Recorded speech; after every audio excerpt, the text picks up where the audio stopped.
Order. This Amador County Board of Supervisors meeting for Tuesday, April 23rd, 2024. Would you please join us in the Pledge of Allegiance?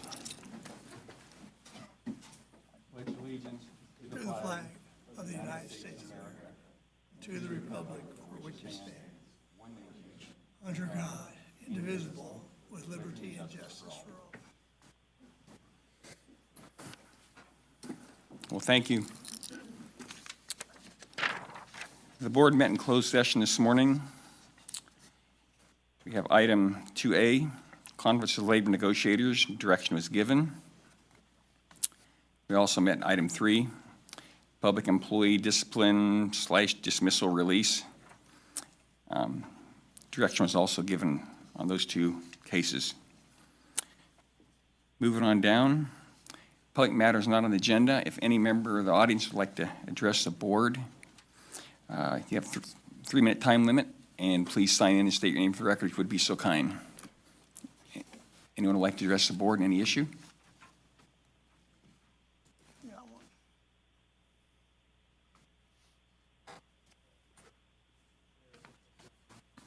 You got to come forward and state your name for the record and sign in, sir.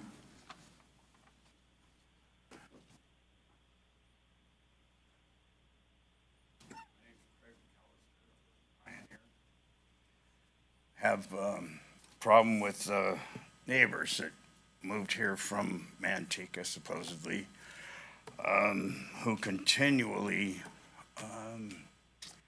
well, their house, their front yard, which is out my bedroom window, looks like a hoarding area. Like a what? A hoarding area. They just keep on piling up and piling up and piling up the crap in front of their house, yard, and all around it. They purchased and moved in last July, and I've been contacting every possible agency I can think of, as they've been doing burn piles on burn days. They've been burning in barrels. They had been doing work outside in the street at the end of the court where they lived, doing maintenance on cars, vehicles with their headlights on, shining right in my window, 10, 11 o'clock at night. So I've had to call the sheriffs. I've called the CHP. I've called animal control because their dog keeps on running wild. Scared my wife half to death one time. And I mean, it's just a continual thing with these people. I don't know. As far as I know, they're druggies or whatever, I don't know, but they like to do things all hours of the night. They have people coming and going all hours of the night and day, and just getting really fed up with it. I don't know if there's anything you can do, but I have contacted planning department. Me and my neighbors have sent them buttloads of pictures, and then finally, they said, well, they're sending it over to code enforcement. So I talked to code enforcement. Code enforcement says, well, there's not much they can do because you guys won't give them the tools to do what they need to do in order to get things done down there, to get them to clean up their yard, to get them to stop bothering everybody in the neighborhood. And so I'm wondering why you won't give code enforcement the tools they need to do to get them to get things taken care of so me and my neighbors don't have to put up with all this crap that they do. Well, do you know if she's investigated it, our code enforcement officer? Yeah. I mean, we sent pictures to planning department, and they've been forwarded to code enforcement, and code enforcement said, well, there's really not much they can do, but just send out a letter. Might as well be giving a 3-year-old some finger paintings to send to him because I don't think anything's getting done about it. Planning department has sent out letters, and this has been going on since last year. I mean, I went over to try and talk to them one time when their dog was out and scared my wife, and I knocked on the door, and I get this, what do you want? You know, and it's like, oh, that's real neighborly of you. Your dog's running loose, and there's a leash law. But they don't want to abide by it. So finally, after, 3 months, they finally decided to tie up their dog after animal control came out, several times. Sheriff's Department had to come out several times. They park all of these vehicles out in the middle of the road so nobody can turn around at the end of the court. I mean, emergency vehicles, propane trucks, anybody, the garbage trucks, they have to back all the way back down the street because they can't turn around at the end of the court. So, I don't know, I'm just getting fed up with this. I don't know, what do I gotta do, move because of my neighbors? What's your address, if you don't mind? I'm on Timber Court in Pioneer off of Mace Drive. 17957. Lived there over 20 years. Well, this will be the 20th year. 17957, 17957? and theirs is 17980. Now, the people that lived there before just used it as a cabin for when they'd go skiing or, you know, whatever during the summer. I would go over and blow off his property or the driveway and so forth, so it looks like somebody was living there full time. And he'd come over, and when he comes up during the winter and help shovel off the end of my driveway. After the department would leave a berm in front of my driveway because of the snow. But I mean, this guy he would help me, and this was the guy, he lived there 7 years and just used it as a winter cabin or summer cabin. And he just recently sold it last July to this, whatever they are. Well, code enforcement normally takes a fair bit of time. Yeah, and then it's got to go to you guys for hearing, and you guys sit on it for a while, and then you just say, well, now they've got this much time to get along with it. I've been dealing with this for almost a year now. When is something going to get done? I mean, I got to keep on waiting. Am I going to still be alive by the time you get something done, or what? Well, it's kind of a double-edged sword. If you have a very efficient, Mr. McAllister, if you have a very efficient code enforcement, it may work great in one aspect, but also people live in Amador County because they like their freedom. I understand you're having a problem. I get that. I think the board tries to strike a balance where you keep some of your freedoms to do kind of what you like in Amador County, but also not impinge too much on their neighbors. You can have, everybody's perfect world is different. So it does sound like you have an issue there. It sounds like you talked to her, she's working on it. Otherwise, you can get to the point where if you have a very authoritarian code enforcement, yeah, stuff will get done, but then in that aspect, I mean, not like living here because a neighbor calls and says, hey, I don't like their color or their blah, blah, blah, and they come out, bam, and hammer you, and you're going, hey, what about my rights? So I understand, can it be a problem at times, what you were talking about? Sure, I won't say it's not. But you can also go the other way where it becomes a problem where you don't like living here for the exact opposite reason. You lose your freedoms. So that's kind of the balance we're trying to hit. And also, you're looking at dollars and cents. Yeah, well, code enforcement told me when they worked with other counties, they didn't have the problems that they have. That they got the tools that they needed to do enforcement with this. And I've been living with this for almost a year now. And it's like, well, it just goes from planning department says, well, we'll send out letters. And so then after a month, yeah, well, we'll send them another letter. Well, we'll send them another letter. Oh, then now we're going to send it to code enforcement. Well, what good did it even do to go to planning department? And then now code enforcement has it. And they say there's nothing that they can really do because you guys won't give them the tools to do it. Well, maybe a good start would be, that's in your Yeah, it's my district. Maybe. Mr. McAllister had emailed me the end of last week, and I haven't had a chance. I keep going down and talk to Michelle. I haven't been able to get a hold of her. He had sent the complaint letters, and they were out of focus when he sent it on Friday, and so I've got a copy of the letters at this time. So I hadn't had a chance to follow through with this. Anyhow, that might be a good step, because maybe we do need to look at what tools code enforcement doesn't have. You know, just to see what's going Supposedly, on. she applied for them last November, and you guys haven't moved on them yet. So we're No, talking that's last wrong. year. We're talking. But that's 6 all months. right, but that's wrong for her to say that. That was inappropriate for her to say that. Well, maybe it was, but if it's the truth, why deny it? It wasn't the truth, that's what I'm trying to say. Well, that's not what she said, but. Thank you. We're going to look into this. I just hadn't had a chance to follow through. Sorry about that. All right. Any other members of the public? No Zoomers, Jennifer, looks like. Okay, well, moving on. Mr. Chair, can I take a couple seconds? Supervisor Neto and I both went to the PG&E meeting via RCRC in Sacramento. PG&E is planning to do 61 miles of undergrounding in Amador County within the next, what was it, 4 years? I think it was 4 years. The one thing that they couldn't explain to us is where they were planning on doing all this undergrounding.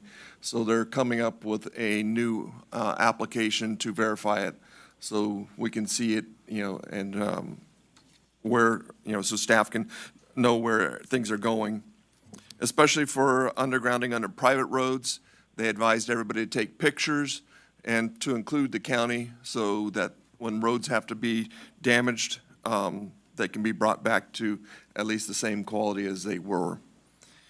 And then for vegetation management, they're bringing down their 6 different programs to 3 and hopefully making better. I did put out a help information to the to everyone to have any complaints about our tree management that's been happening in Amador County. And I had 1 complaint and 1 thank you. And that was all that it was. Last time I did this, I had over 35 complaints about Marios. So since we've gotten rid of Marios, it's a little bit, the corner has changed for dealing with that. Does seem better. Supervisor, the Getting another rate increase to pay for all this too, right? The agenda was vegetation undergrounding. PG&E will be coming to the May 14th meeting to make a presentation on the rate increases and the vegetation management, the undergrounding, all of that. So, yeah, we can have that direct conversation then. Yep. And that's it for me. Okay, well, moving on. Need approval of the agenda. I'll move. Second. Motion by Forrester, second by Axe. All in favor? Aye. Aye. Any opposed? Carries unanimous. Moving down the consent agenda. I'd like to pull 1 item off that. We've addressed that probably at a later meeting. It's item 7J. With that, I'm looking for approval of consent agenda. You don't want to do 7J right now? Nope. I'll move to approve the consent agenda with item 7J removed. Second. Future. Okay. We have a motion by Axe, second by Brown. All in favor? Aye. Aye. Aye. Any opposed? That carries unanimous. Moving on to the regular agenda, we have item 6A. This is a resolution recognizing Nancy Mulford upon her retirement after 25 years of service with Amador County. Yeah. We have a resolution here. How about we go ahead and approve the resolution, and then I'll present it. We have a motion by Crew, I'll second. second by Axe. All in favor? Aye. Aye. Aye. Any opposed? Carries unanimous. I'll go ahead and read the resolution, then if anybody would like to comment, that'll be your time. We have here a resolution recognizing Nancy Mulford for her service to Amador County. Whereas Nancy Mulford was born to parents Dave and Clara Scholl on April 16, 1959 in Castro Valley, California. And whereas Nancy moved her family to Pine Acres in Amador County in 1969. And Nancy graduated from Amador High School in 1977. And Nancy worked at the Georgia Pacific Lumber Mill in Markel for 18 years until it closed in 1997. And Nancy graduated from MTI College of Business and Technology, receiving her diploma in the Legal Secretary program in 1998.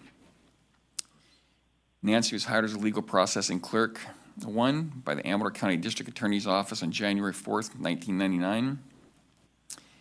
Nancy was promoted to Fiscal and Technical Services Assistant 3 at the Amador County District Attorney's Office on March 1st, 2001. And Nancy was promoted to Finance Technician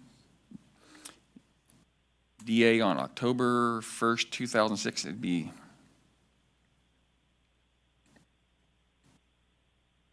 maybe deputy assistant. Nancy performs so many essential duties utilizing a wide variety of complex skills for the district attorney's office that she is reclassified to senior administrative analyst on October 1st, 2017. Nancy has been a pillar of professionalism at the district attorney's office in her tenure, during which time she has demonstrated unmatched work ethic and level of competency in her position. And in Nancy's 25 years with the district attorney's office, she has served the citizens of Amador County with integrity, professionalism, and honor. Therefore, it be resolved by the Board of Supervisors of the County of Amador, State of California, that said board is hereby recognize and congratulate Nancy Mulford for outstanding career of service at the Amador County District Attorney's Office. This resolution was passed at Board of Supervisors on 23rd day of April 2024 by a unanimous vote. So anyway, I have a resolution here. Is there someone here who'd like to accept this? Or how about first take public comment? Mr. Cohn, you'd like to have public comment? Please come forward. You want to bring Nancy up so we shine some light on her? I would love to. It doesn't complete the embarrassment. I don't mind embarrassing her.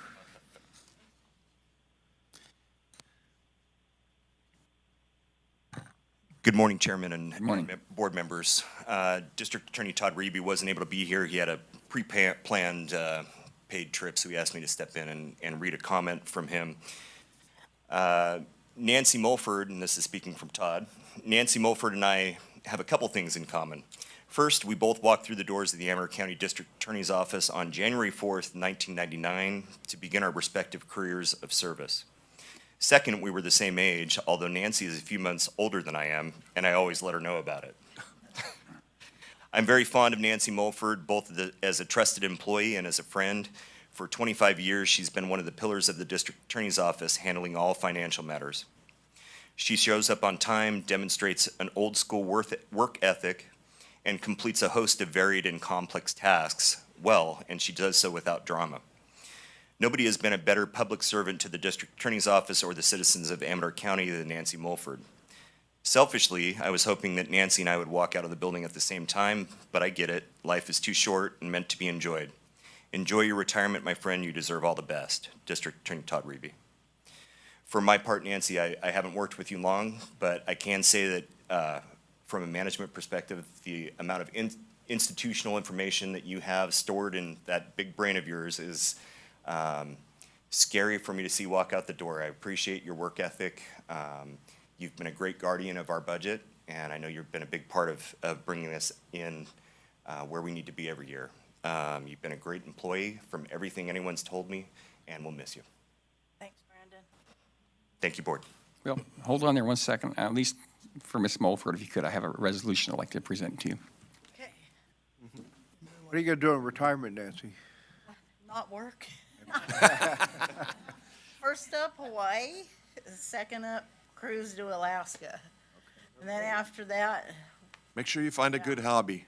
yeah. There's going to be a lot I of like to fishing involved. fish, so, There you go. but, hi, Brian. Yeah. Hi, everybody.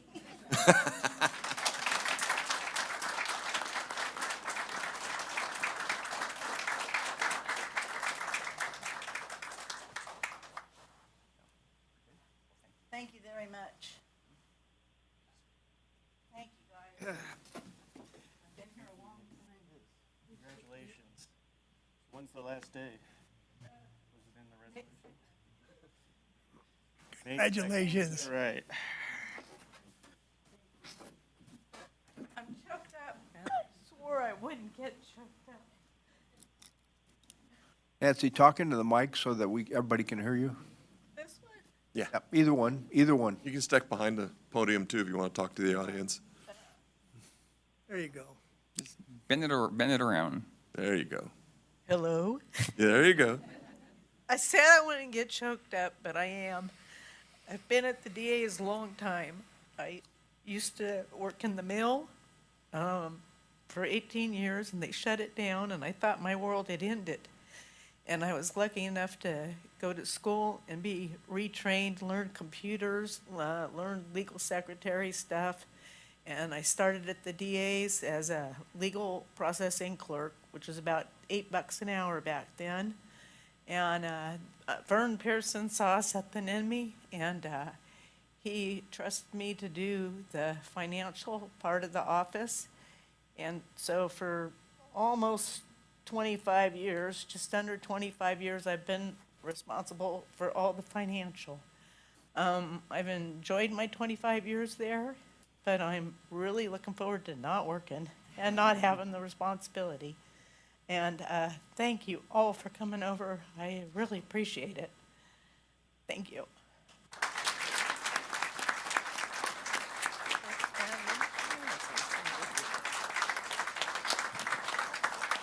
Thanks, guys.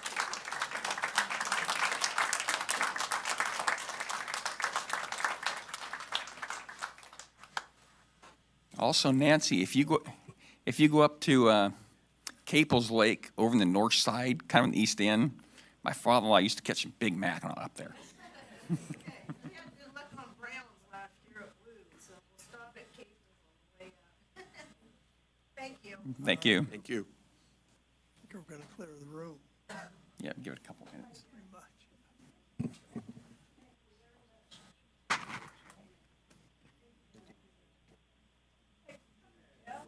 I had to have it, we fucked the DA.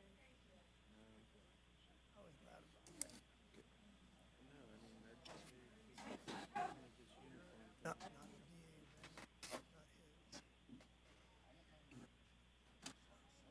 They didn't want to be suits. We got, that's a tough nut we're gonna have to break. What?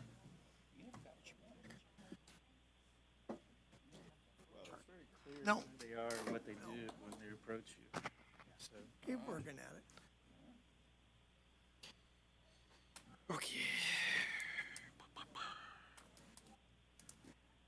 Okay, moving on. Next item is 6B. This is the revised MOU with Danco regarding permanent supportive housing.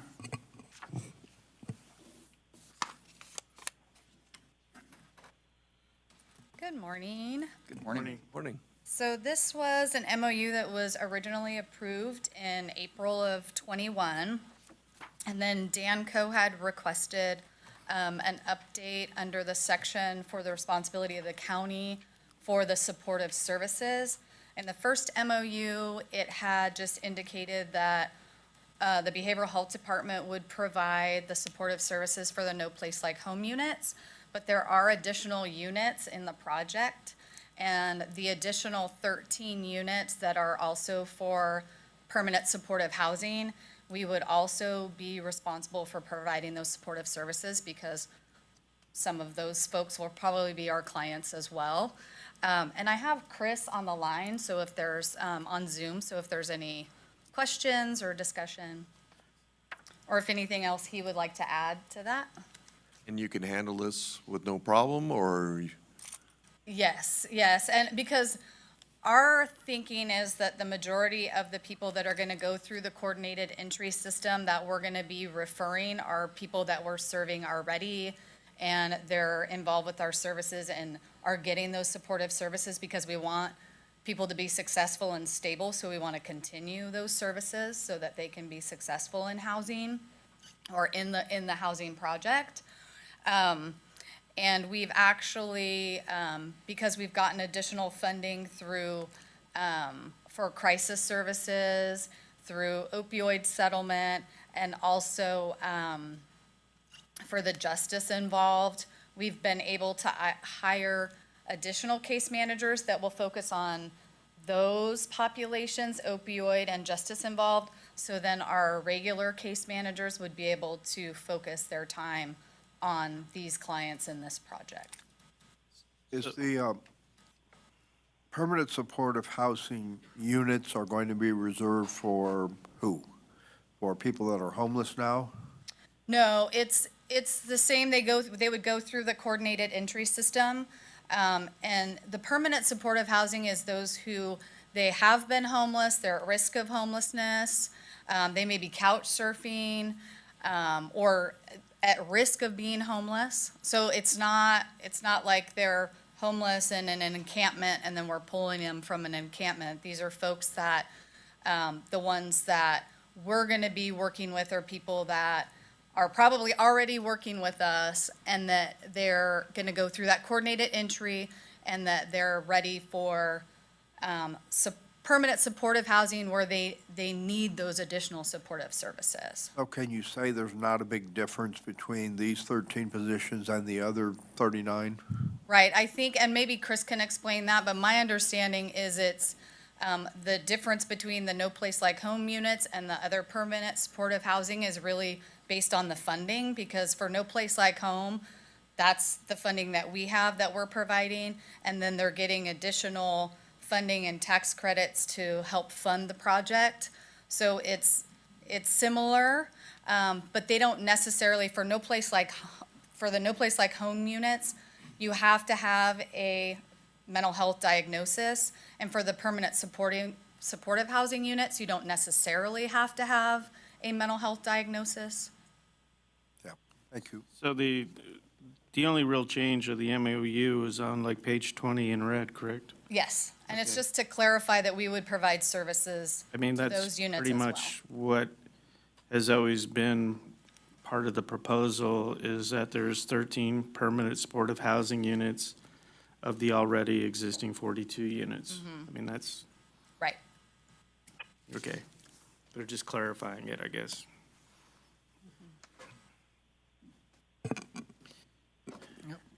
Looking for a motion? Did the Oh, yes, person sorry. online want to say anything? Any members of the public like to comment? I did check Zoom. There's no Zoomers, though. Now looking for a motion. I'll make a motion to approve the revised MOU with Danco regarding permanent supportive housing. Second? Motion by Axe, second by Brown. All in favor? Aye. Aye. Aye. Any opposed? Carries unanimous. All right, thank you. Thank you.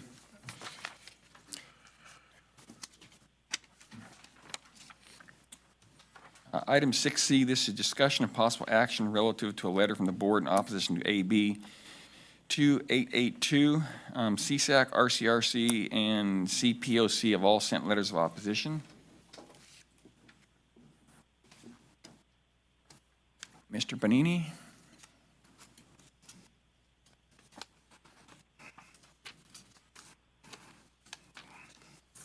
Good morning, Board. How are you? Good. How you doing, Mark? I'm here to, I guess, address or answer questions as best I can regarding AB 2882.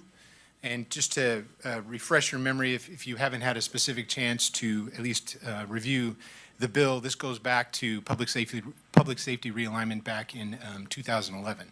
So it's looking to change some of the makeup of where we were, what we've done, and where we would be going heading forward. So just to give you some idea of why I'm here, the approach in the bill redirects vital public safety planning in response to new duties and population shifted to counties pursuant to that 2011 public safety realignment. The current framework of the bill breaks down silos and collaboration to inform the important local planning framework that was developed back then as a direct response to the state transferring responsibility of significant new public safety populations to the counties. In 2011, Governor Brown signed AB 109, which reflected a landmark shift in the state's approach to criminal justice through the transfer of criminal justice services delivery and responsibility to counties, but also allowed counties to build a local customized plan as to how to deal with the impacts of realignment. Associated with this realigned responsibility was the investment of funding to counties to carry out the transfer of populations and duties. While this was something that occurred there's been realignments over the years, but this one with transferring much of the parole population to counties, at least there was funding that came with that. And that funding was given to the counties, with the counties coming up with their own local customized plans. Because let's face it, many times what works in the Bay Area or works in Southern California may not work here or may not work in Modoc County or Imperial County or wherever the case may be. A rollback or impediments which this bill creates that threatens county operations under the guise of redirecting focus and or resources away from the entities tasked with responsibility of public safety is misguided, ill-advised, and exacerbates public safety's concerns. Much of the bill looks to redirect in an indirect manner, and not many are saying this, CCP funds, and having those CCP funds go to behavior health. Offenders realigned to counties have a plethora of needs, and behavioral health needs are just one area of those needs. Setting forth a new purpose of CCPs is not integration, it's redirection. It seems to be what our governor and the administration and even the legislature in Sacramento likes to do these days. What this bill does is it adds a representative to the Community Corrections Partnership of a community-based organization with experience in successfully providing behavioral health treatment services to persons who have been convicted of criminal offenses. It adds a representative to the CCP of a Medi-Cal managed care plan. It adds to the CCP, and again, Community Corrections Partnership, CCP for short, the head of the County Department of Social Services, the head of the County Department of Mental Health, the head of the County Alcohol and Substance Abuse Programs, and in counties where one or more of those departments for social services, mental health, or alcohol and substance abuse programs are consolidated, the department head shall have the number of those votes. So that one department head that would sit on our Community Corrections Partnership all of a sudden would go from one vote to having 3, 4, whatever that number equals. And then it adds to the language, counties shall include recommendations to address housing services, reducing disparities for populations disproportionately represented in the community correction system, among other things. These are things that we already do. These are things that are already done. Our Community Corrections Partnership is made up of 7 executive voting members. We do have, our Director of Behavioral Health sits on that. So they do have a say in what goes on. The need to have that expanded really waters down and gives the potential to redirect funds into other areas that seem to be appropriate to this governor or this legislature when they're searching ways to pay for things such as homelessness, such as behavioral health issues. Those things are getting addressed here, and they're getting addressed on our current system. I want to remind all of you that if it wasn't for the prudent approach that you all have taken, that the current Community Corrections Partnership has taken over the years, we wouldn't be positioned where we are now in that we have things from the county's perspective in deliverables to the criminal justice populations that we supervise, in that we're creating and adding on to the jail, creating treatment space over at the jail that's very important. Plus, there are some custody beds going in there that we need for a jail that was built in, I think it was 1976. But nonetheless, we're addressing criminogenic needs. We're addressing housing. We have contracts with local motels to house offenders for short periods of time as we try to get them back into society and get them back on their feet. We address behavioral health needs. The CCP funds an actual behavioral health employee to give direct services to our criminal justice population. So we're doing all those things. And just because the executive membership of the CCP under this bill would change doesn't mean that all of these people can come to our meetings. They're open meetings. They're noticed, they're Brown Act. So anybody can be a CCP member. You don't have to have it defined here. So as I think was read by Supervisor Oneto before I came up here, there are some already opposed letters out there. One of them being CPOC, that's the Chief Probation Officers of California. We're on record from a collective that we're recommending and oppose. I came here today to just brief you on what was going on, and should our board choose to move in that direction, I think it would say a lot if our board took that same position. So are these people that were incarcerated at our jail, or do they come from a state prison, or both? The realigned population we're talking about, it happened in phases. The main thing, to answer your question, they would be in state prison, and they would reach their parole date, and they used to go to state parole, so it was a state function. In 2011, that function of a certain percentage of that population was realigned to the locals. So that created the post-release community supervision population that we currently get from our state institutions. Okay, so these are people that resided in the area prior to their offense or whatever? Sometimes. The way it works is that if a person commits an offense here, and let's say they live in LA County, They came up here for whatever the reason. They commit an offense, they get themselves sent to prison. Their commitment county is Amador, but their county of last legal residence is LA. So that's determined upon pre-release. So that person more than likely would go back to LA County under parole situation. We currently do that same thing under the PRCS population as well, but we took on a whole new population that is our highest risk, highest needs offenders from the state in 2011. The good thing the state did then, and say what you want about Governor Brown, at least he allowed us to customize how we do business locally. He provided the funding, Department of Finance provided the funding, Prop 30 that came along later, protected that funding. This is a way, in my opinion, to get at that funding and redirect it in other areas. Now again, They'd never do that, would they? no. Locally, we may not have that problem. All of your department heads and departments play together well in the sandbox. We have a common goal, and public safety is one of those goals. So where this could become a problem is in bigger jurisdictions or where there's a lot of angst over who does what and how they do business. Yeah, I could see that. A curious question for you. If a person, if our DA charges somebody down there in Mule Creek, with a crime, if they're paroled, what is now, are they paroled elsewhere, or now is basically they come back to us? They'll get paroled to their home county. If they lived here prior to, Yeah. or their family has since relocated here, that's all considered as to where to send them for parole or for PRCS. What about if they get additional time Doesn't matter. beyond Mule Creek? Would they serve that time here if they're brought into our courts? There's the potential for them, if they commit an offense in CDCR down in Mule Creek, during the time that offense is pending, they reach their parole date or their PRCS date, they could then, yes, be transferred to our jail and housed there, if it's required that they be continued detained pending the outcome of their case. Okay. I'll say that with the Urban County Caucus or counties, it's something, if you can get them to oppose a bill like this with RCRC and CSAC, that should send a strong message to the governor. I think he understands large counties better than small. But who is the main advocate for this? Is it people within the Newsom administration that think this is a smart move? Well, it's authored by McCarty. I believe he's out of Sacramento.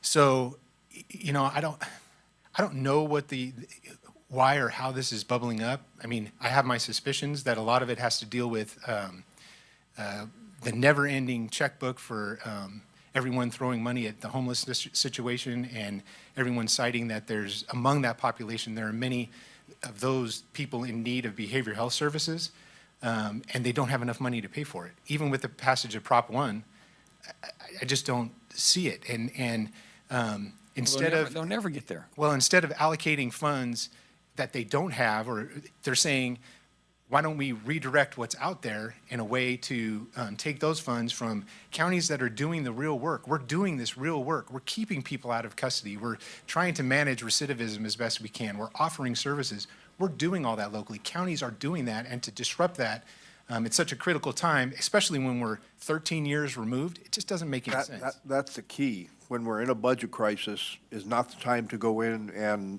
reform the system. When you've got it working correctly, economically, we're doing a good job with the dollars we have. And it seems like when there's a budget crunch, everyone starts pointing their fingers in everybody else's directions, and we all have to kind of defend our space. This is one of those areas where I feel, from a county perspective, it's worth defending our space. Yeah, good. So was there Well a draft letter in here for the chair to sign, or? 2 letters we can model off of. Okay, I just saw those two. Okay. Looks like no Zoomers or any members of the public like to comment on this issue? Ready for motion? Seeing none? Yep, ready for motion. I'll move that County of Amador take a position of opposition to AB 2882. I'll second. Second by Axe. All in favor? Aye. Aye. Aye. Any opposed?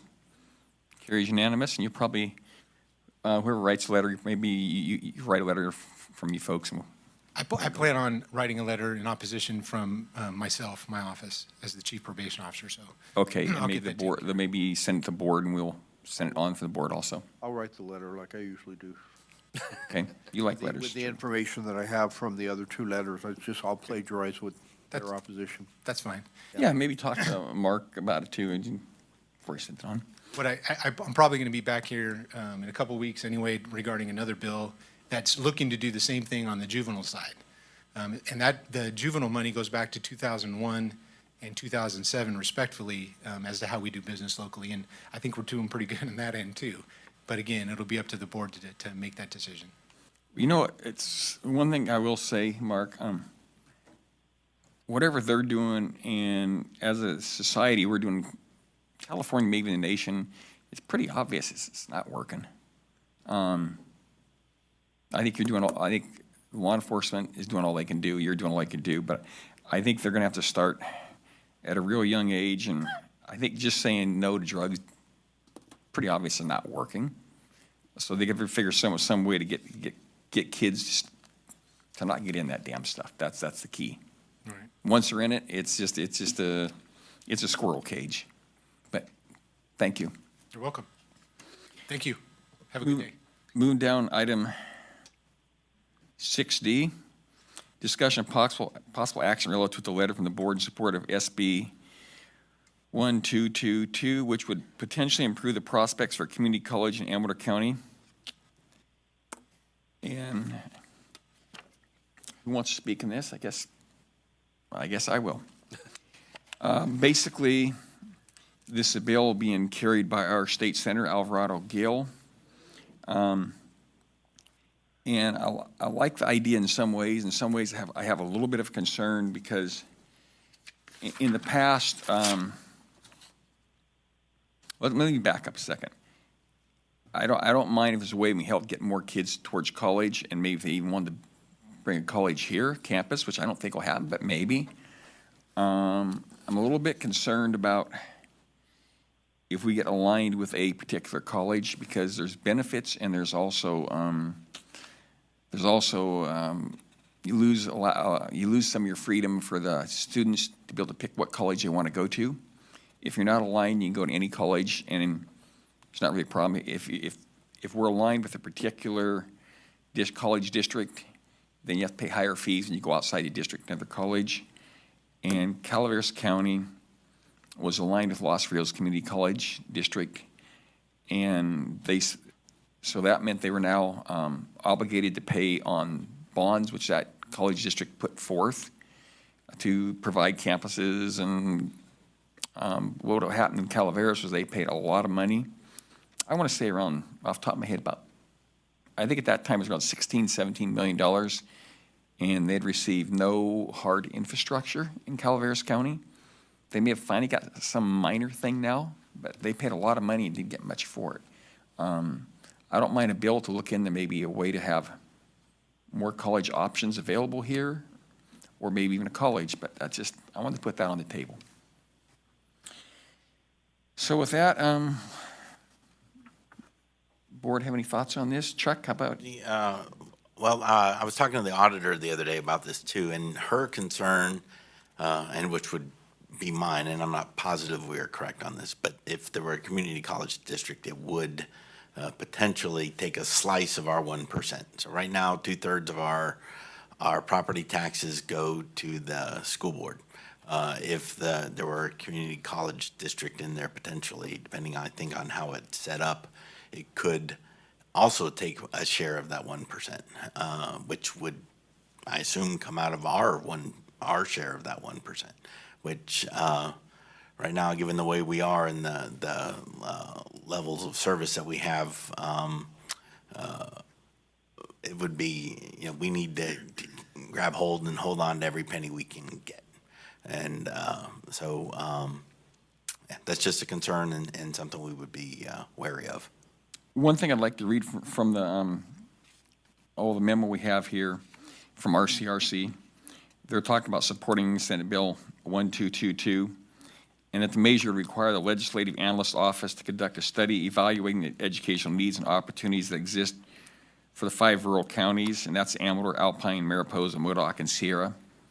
So basically, it's kind of probably a study bill, which I don't mind looking at it, see what the options are. I think that part's probably fine. I'll just be careful about what we jump into. Is there any members or the board, any comments?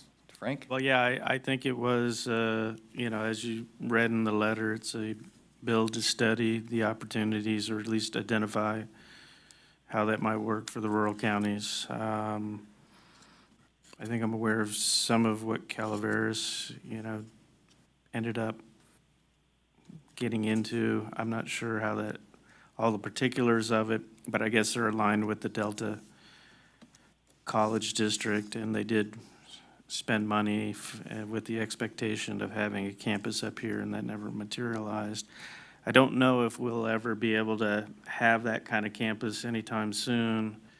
I think we can build on what College Connect has already done, which is, I think, a really good opportunity for a lot of the kids up here. So I think that's probably what would be the initial implementation of anything would be something along those lines. I think it's kind of a model for some of these other counties doing remote learning, but it would be nice to have something dedicated for certain classes, certain courses. Anyhow, I think if you don't do the study, you don't know what's possible. Yeah, no, I'd agree with that. Good. And Is there members of the public like to comment on this issue? And ultimately, just one other comment is, how much is the school board involved in making any of these decisions? Because it ultimately will be an educational decision. Don't they really have the jurisdiction over this? I believe so, yeah, ultimately. But I think that's why it goes back to how it's created. I think if it were a community college district, it would be in and of itself separate from the education department or. Well, I think what they did with Calaveras, they got aligned with Delta. Yes, and that's an option. But I know when you get aligned with an existing community college, just like they did, all of the debt gets just split. And so all they did was sign on to a community college district and incurred part of the debt that they already had. Yeah, And well, I think something different would have to be different there. Oh, absolutely. I mean, the one good thing is we would have a seat at the table on this study committee, so when the LAO came out with information, we should have the right person, Chuck, either our budget analyst or someone to look at the unintended consequences and point those out. right, and I think the auditor would be willing to help us on that too. And yeah, I think it's Delta or Los Rios Community College District, kind of the same. I think, young lady, you want to speak, I think? Oh, I thought you looked like you were getting up to speak. Okay, maybe, okay. Somebody.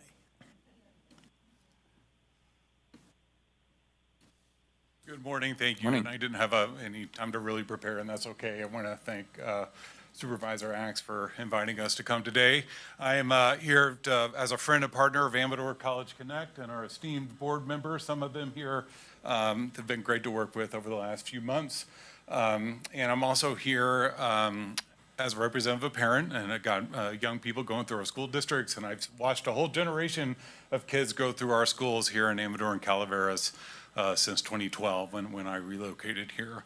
And Supervisor Oneto, I think what you said was right on the mark. And it's not about bringing, I think the vision of bringing a building and a facility here is pretty big. And I don't think Amador is quite ready for that. But if the great work of Amador College Connect and trying to bridge those opportunities for kids when they graduate from our high schools in Amador, Calaveras, Alpine, wherever, because it's an hour-and-a-half drive to Columbia College, and that's a long way. I know I don't want my kid driving up and down Highway 49 in inclement weather. So what can we do then to create that opportunity here?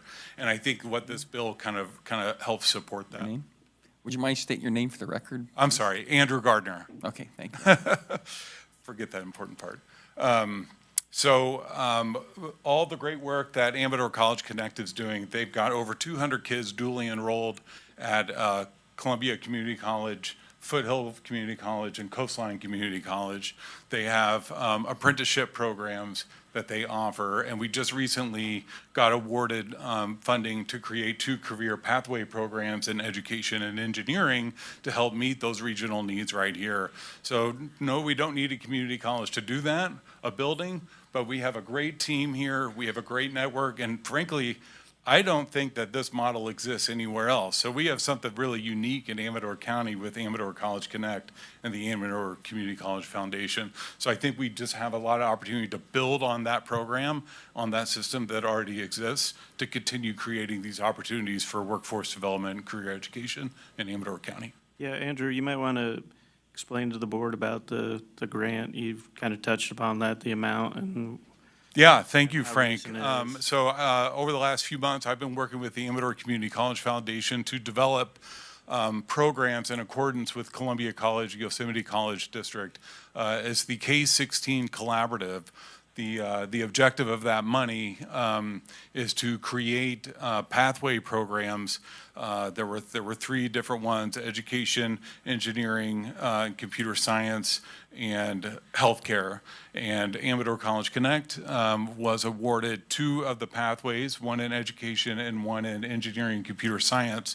Students going through that program starting in August will receive 2 Columbia College courses, an industry certification, 200 hours of apprenticeship or on-the-job training.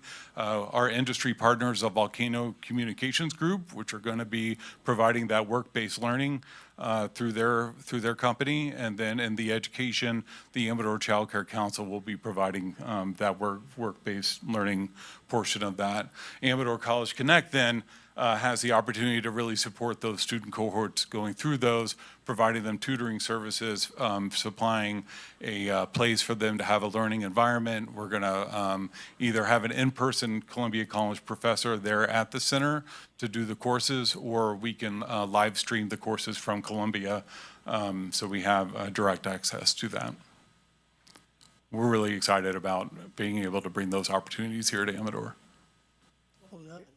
In your opinion, I mean, they're talking about, I think, 5 different counties here, and placement of a college, possible placement of a college, but is it, let's say they decide we're going to put the college in Alpine, sure, that wouldn't happen, but that wouldn't really help our students, I don't think, for something like that, and vice versa, if it was placed here, it probably wouldn't help them with the distance.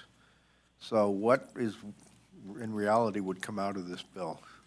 Well, I make it think, work. yeah, and I think that the bill specifically, right, just the language in is about the study, right? So we get the study and then we gather the data and then we, move forward from that.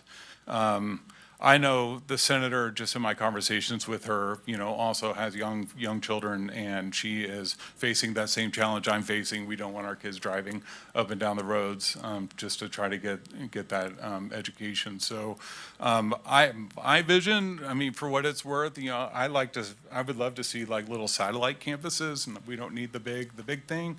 But like Amador College Connect, they got a great center over there with the resources and the staff, creating something maybe a little bigger, and it's just a satellite. It's not a full-blown campus. With but an it's a place for emphasis on kids and adults to go. online type learning, so that they stay local, they go to a class here, and they have classes in all different disciplines. Yep. So people getting certificates and things like that, there's a lot that can be done online. And again, as Andrew pointed out, this is kind of unique, what they've done.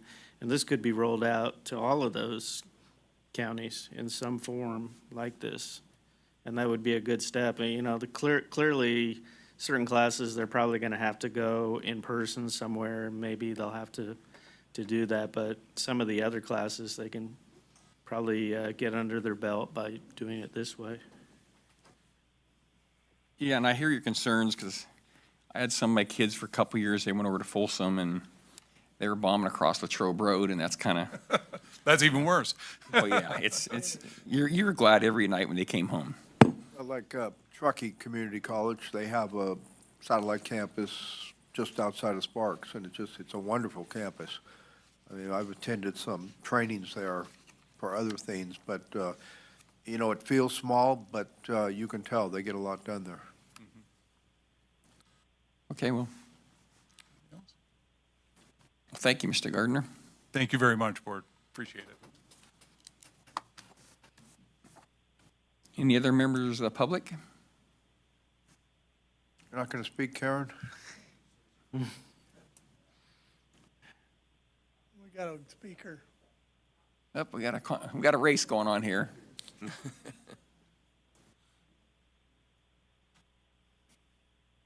It's Craig Berman. I'm the treasurer for the Community College Foundation. And the reason I got involved with them was in 2016, my wife passed away from cancer, but she had gone to Elk Grove, to the community college down there, and did about 3 semesters. I encouraged her to. She'd been a stay-at-home mom for about 20 years, and I told her, you need to get back in the workforce and build your Social Security credits and, you know, some of these things. But she was a good worker. She did payroll, very confidential, and after 3 semesters, she told me, I'm not going down there anymore. It's just too much trouble, too much time, too much money. And she actually ended up going to work for the Rancheria, which is one of our main job providers, where she just started out sitting people at the buffet. And after you've worked there for so many months, you can challenge for opening positions. And she eventually, after a couple of years, got back into human resources, which was where her background was, and was doing payroll for the Rancheria. So I got involved with the Community College Foundation because I thought there needed to be something here to where people didn't have to stretch so hard to try to better themselves. You know, it's not that you need a full 4-year degree or anything, but just to have some of those skills with computers and everything. So I got involved with the foundation right at the time when they moved from their old location by CVS over to the new location where we rent a building from the Rancheria, and we share it with Motherlode Job Training.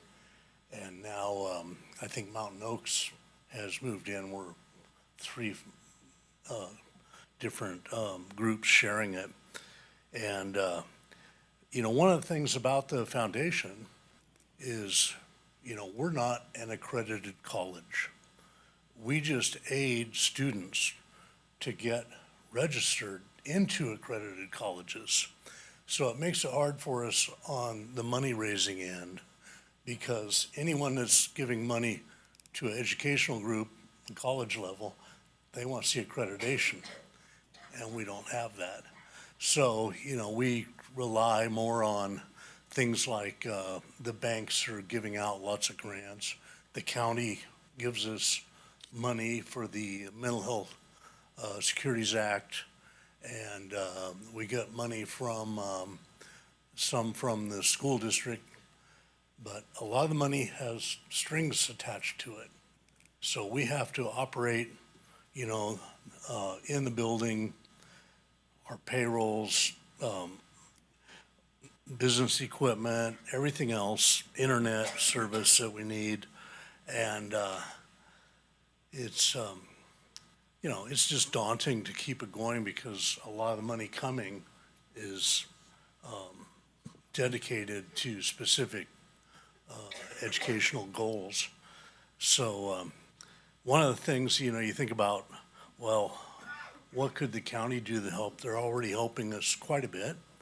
But, you know, does the county have any vacant buildings? You know, we're paying $1,200 a month in rent to the Rancheria. We also have, you know, our utilities on top of that, probably another $200 to $300 a month. And, you know, that's something that you know, as those other groups grow, there's a lot of activity there at the center. So, you know, it'd be nice to have a dedicated location. And I don't know if the county has any vacant buildings out there, but, you know, that would save us a bunch of money that we need to raise. I would say off the top of my head, Mr. Berman, no, but just how many square feet you looking for? You know, right now, somewhere around just 1,000, 1,200. But in the future, who knows, you know? I was involved in 2019 when we made the move to the new center. We had a new agreement with Columbia. They were doing remote learning. They set up screens at the center over there. Columbia was sharing in the rent. They had a dedicated classroom where they could do remote broadcasts for live lectures from the college professors. That all died with COVID. And then they pulled out. And, you know, now we're getting reestablished with them on this new program, on this career pathways thing, and we'll see how that works out. But I'll tell you, sometimes it's really busy there. You know, there's sometimes when it's pretty quiet, but it's really important that this process of getting into school and clearing your financial, like, what do they call it, the FAFSA? You know, people need help with this, especially some of the underprivileged people in the county that live out in the woods, maybe not even have internet access at their homes. And I've looked at the systems with the schools and I go, you need counseling just to get through, you know, the process of signing up, registering for classes, getting the books ordered.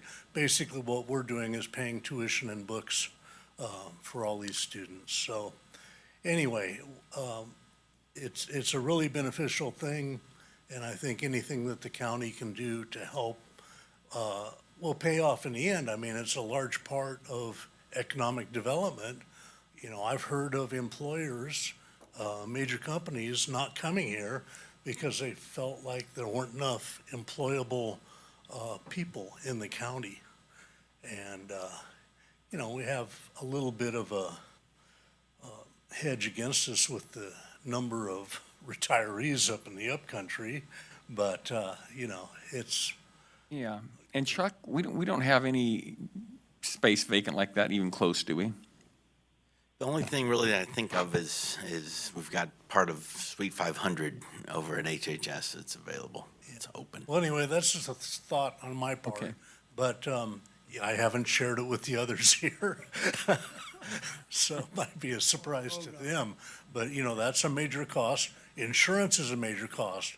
If we were under the county's umbrella, would we be covered by the county's insurance? Would that be a big increase?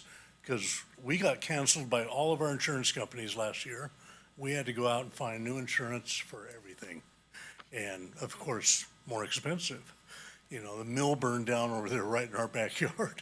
So we got canceled for fire risk. And, you know, we had a lost time accident. We got canceled for that. And, you know, it's just, it's a constant battle to keep the place going and Okay. you know, funded and everything. So I appreciate your time. All right, well, thank you. Thanks, Eric. Anybody else? See, I knew I knew you were coming up.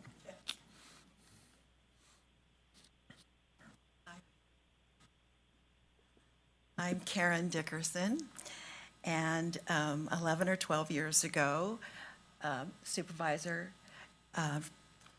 John Plass came to me and said, could you work with Folsom Lake College? I was a retired educator, and he got us space in the Health and Human Services building, and that's where we were originally.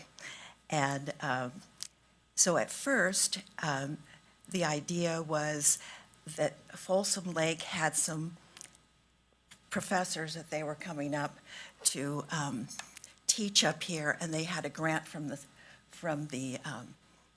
I'm not sure what, I guess the state, to bring classes up here from Folsom Lake, live classes. So what happened was, it was a union, it was union-driven. So they would ask the teachers at Folsom Lake, or the professors, who wants to teach this semester in Amador County. So that varied. We might have 3 classes in Amador County, and what happened is, because it was a union-driven, some people, you could have gone to school for 10 years and not got a degree or a certificate or anything else, because it was, okay, this year, this time, we're going to have the photography person come up, and next time, we're going to have the English teacher come up. So, but there was no cohesive program. So at that time, Janice Davis, another educator from Amador County, said, well, let's see what we can do online. So we started, and we used the original part of that grant, we talked John Plass into this, to set up online classes and essentially be a student resource center. So we have currently 4 colleges that we work with, and one of them is Coastline College in Los Angeles, and they have like 150 different degrees that you can do online, and certificates in whatever you want to do. And then we also work with Foothill College and Columbia College and Coastline. Oh, I already said that. Anyway, so now what we do is we help, as Craig said, we help students register for classes, apply for classes, register for classes. If they need tutoring, we provide free tutoring. So we provide all the support services that a regular college office would do at no charge to the participants. And so generally the people that we are serving, we've done analysis of it, are economically disadvantaged.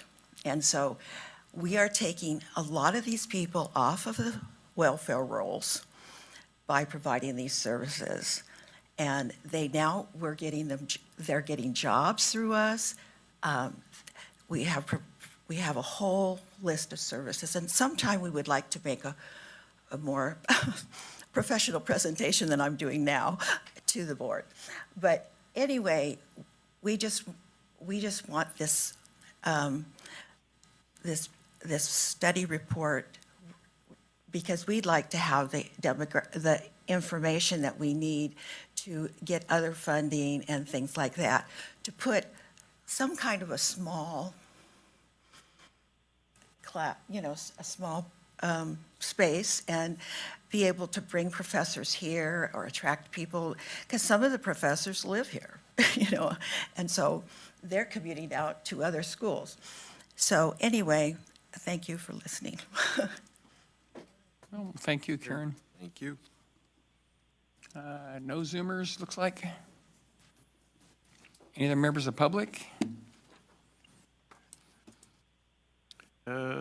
Mr. Chair, I'll make a motion. Okay. I'll make a motion then for the chair to sign a letter of support of SB 1222 for looking into the prospects of a community college in Amador County, or a study of that sort. Okay. I'll second that. We have a motion by Axe and a second by Crew. All in favor? Aye. Aye. Any opposed? Carries unanimous. Moving on down to item 6E. This is California State Association of Counties, CSAC. We have a report by Supervisor Richard Forrester regarding the recent CSAC legislative conference. You're up, Richard. Okay. First, I want to preface this. We have a budget meeting tomorrow.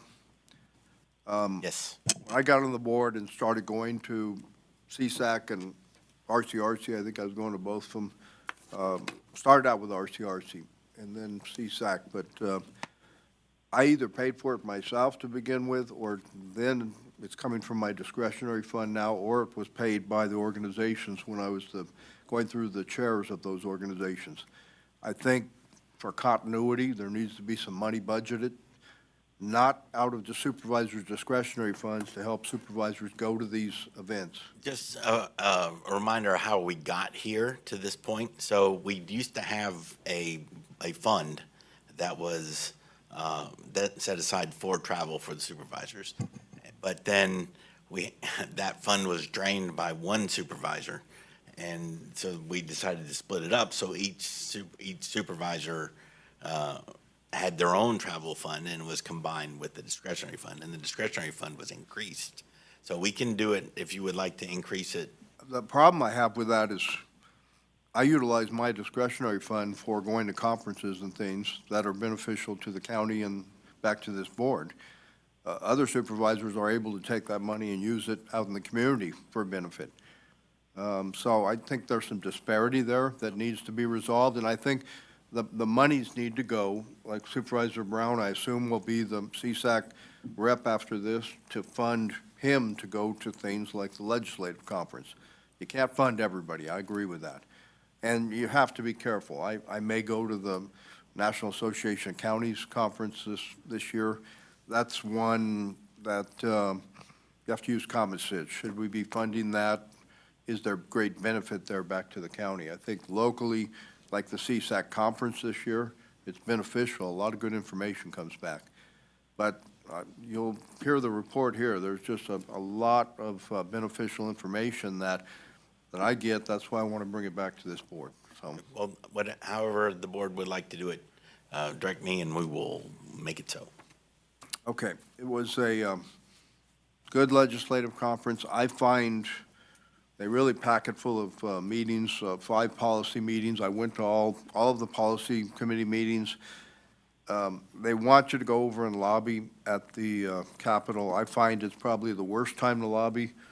There was a arts lobbying symposium there, and I saw our director of our arts council there and spoke to her for a while. But besides that, there was an HR symposium. There was CSAC there. There was the League of California Cities there. It's probably the worst time to do lobbying. A lot better off, I think, to go in early or stay late. On the meetings I attended, I'm a member of the Latino Caucus. I attended that meeting. The only thing they had that day was the State Insurance Commissioner, Ricardo Lara, spoke. I am concerned about one thing he brought up. They're coming up with their own plan of how to deal with all of these insurance companies leaving. Probably going to end up being allowing them to increase their rates more to keep them around. But one thing that really concerned me, because I've been talking to our staff, and our staff are concerned about the CAL FIRE mapping issue, because CAL FIRE is not being very transparent about the mapping issue. Catherine Freeman from the Ag Committee is just bound and determined to get them to open up and say, what's your plan going to be? Because right now they're being very closed-mouthed about it. But Ricardo Lara indicated that our mapping from the State Insurance Commissioner is going to mimic the CAL FIRE mapping. Well, that threw up a red flag for me. I spoke to him after the meeting. I said I asked him to be very careful in his mapping and adopting anything similar to CAL FIRE, because it looks to me all that CAL FIRE is doing is taking anything that's moderate, making it high, anything that's high, and making it severe. So at least I got a chance to speak to him about that. He gave a great presentation. I appreciate him being there and being so open. The covering before policy committee meetings is the rural caucus meeting. There was only one main item on this, but Shasta County joined the rural caucus, so they reformed the maps of the different regions, and those caucus areas come back and vote for things like your executive committee appointments, whether they be the main appointments or alternates. So we did accept, I don't think we had much choice, we accepted Shasta County. And I pointed out during that session, just on insurance, I got a notification right during that meeting that 2 more insurance companies pulled out of California, Tokyo Marine America, and Trans-Pacific. I think Trans-Pacific I've heard of, but it's a big issue that needs to be resolved. On the, I'm going to cover some of these very fast. The Agriculture, Environment, Natural Resources Policy Committee, most of the meeting resolved around California wildfire and forest practices. They went through the forest management, state-level perspectives, county challenges and wildfire, community hardening initiatives, and tree mortality ongoing challenges. It's a big issue for most of the state. It's driving insurance rates. It's driving PG&E costs as they're being asked to do more. So it was a healthy discussion.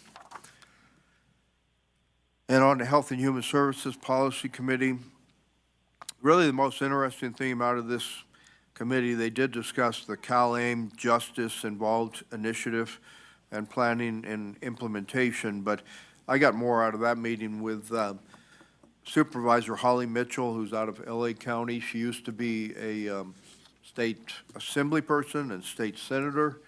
She was put together and was lead on 3 budgets as the chair of a committee. And what she said is just astounding to her, how many state legislators don't understand the state budget. And she would not even vote for a couple budget bills because of her discussions with the budget chairs who did not understand what was put together for them. So it's a little scary hearing that our state representatives really don't understand sometimes the nuances of our state budget. Supervisor Rich Desmond, who's from Sacramento County, former Highway Patrol executive officer, led the discussion on the local responses to retail theft.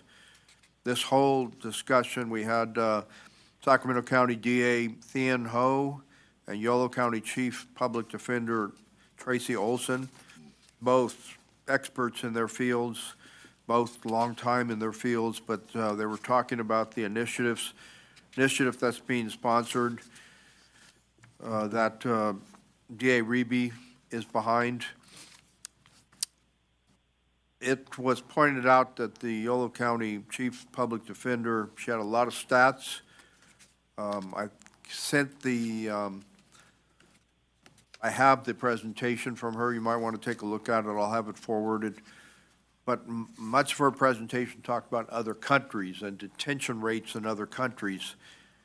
And one supervisor pointed out, you put China in there. And supposedly the United States leads China in detention. Well, one thing he said is China has no fairness in their numbers, has no transparency in their numbers, so their numbers are probably not accurate. I don't know if they do much in the way of detention. Detention in correctional facilities. Okay. Yeah. It was an interesting discussion, but there was supervisor from Fresno County, Nathan, that pointed that out. And, you know, she's got her numbers down. She firmly believes that Prop 47 is working and does not need to be overhauled. I think the general sentiment is it does need to be overhauled. But there are opponents out there to Prop 47 being overhauled, even though it got over twice the amount of signatures it needed to qualify on the ballot. The Housing, Land Use, Transportation Committee, I'm going to leave the information for you to look at if you want, and any member of the public can see it, but how should counties be engaged in autonomous vehicle issues. There's still a lot of people who are skeptical about this and whether it's really going to work. And I'll leave it to you to look at the information. The Government Finance and Administration Policy Committee meeting. It was interesting here. Lee Adams, who's a supervisor from Sierra County, sits on the state committee on that governs a commission on state mandates. And he got a lot of dirty looks from supervisors this day because they approve most of the state mandates that are thrown at them, that there's no state mandate involved. And the way they get around it is by saying that, well, it's an extension of the county requirement. It's not actually a mandate. Lee said they really don't have much choice. I mean, you're getting the state analysts that do the work on this, and they bring a recommendation to the State Commission on Mandates, and you don't have much of a choice what to do there. You could vote no on it, but when you have all the data that says, no, it's not a mandate, it's just an extension. Vote no anyway. Yeah. Pretty simple. That's right. Well, and then we had perspectives on Initiative 21-0042A1, Taxpayer Protection and Government Accountability Act. This could be very harmful to counties. It even would change things like franchise fees, where ACES comes to us. We negotiate a franchise fee increase. Potentially, it could make that have to go to a vote of the people rather than a Prop 218 vote. Prop 218 is a vote of the people, but it could potentially have to go on the ballot for any kind of increase like that. There's far-reaching implications to that bill, and I think you should take a look at it and read it. Would that be a 2/3 vote?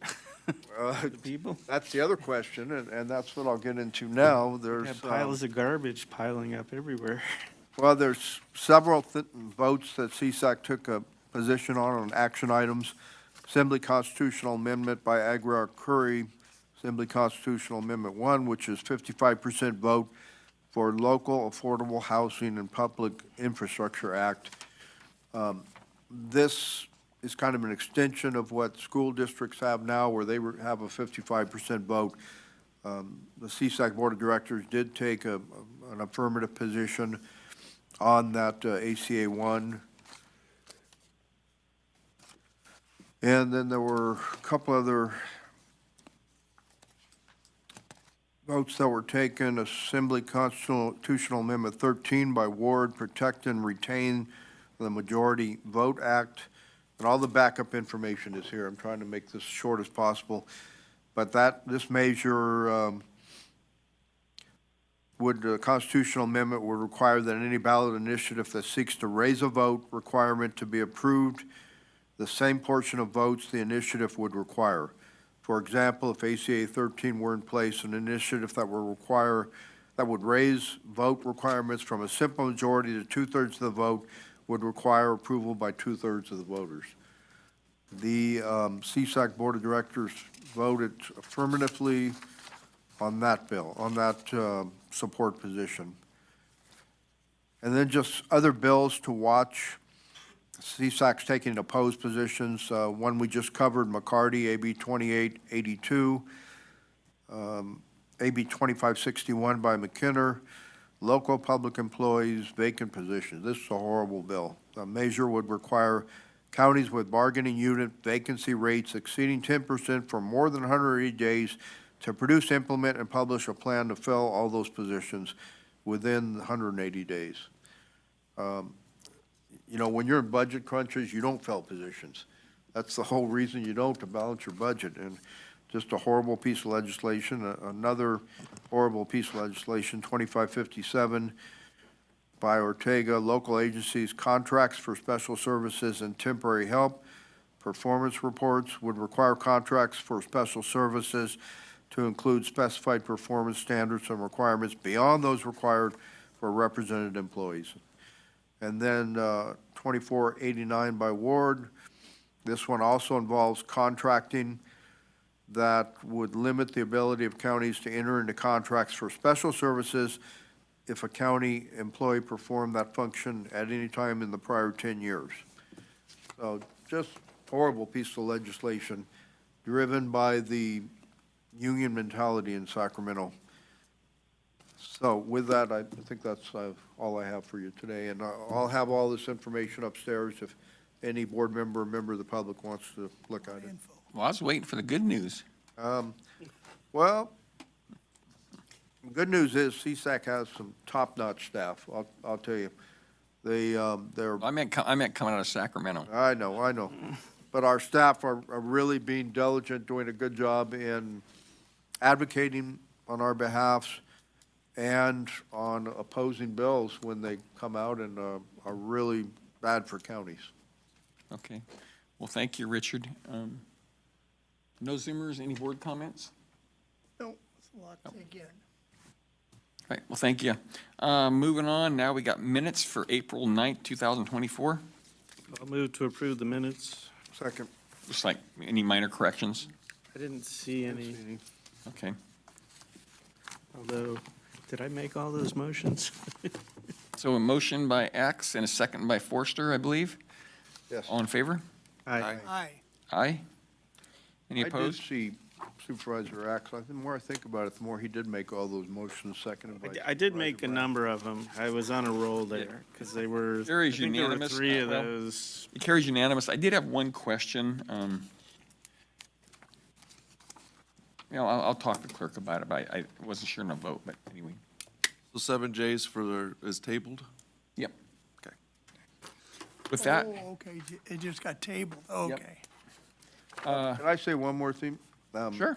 Jim Rooney, our county assessor, attended the legislative conference, and he sat next to me in one of those policy committee meetings, and he spoke relative to trying to form a better relationship between the Assessors Association and CSAC, and they feel there's places they can assist CSAC with when questions of taxation come up or assessments.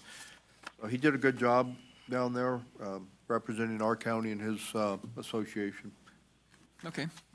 Well, thank you, Richard. The board's going to go into closed session now at this time, and our next meeting will be Tuesday, May 14th, 2024. Although At tomorrow 9 we o'clock. have a budget workshop. Well, Yep. next regular board meeting, so. Okay. Yeah, and, yeah, actually, for all you folks out there in Zoom and listening, there will be a budget workshop here tomorrow. That's Wednesday, 9 o'clock, I believe. Thank you. And it's going to be exciting.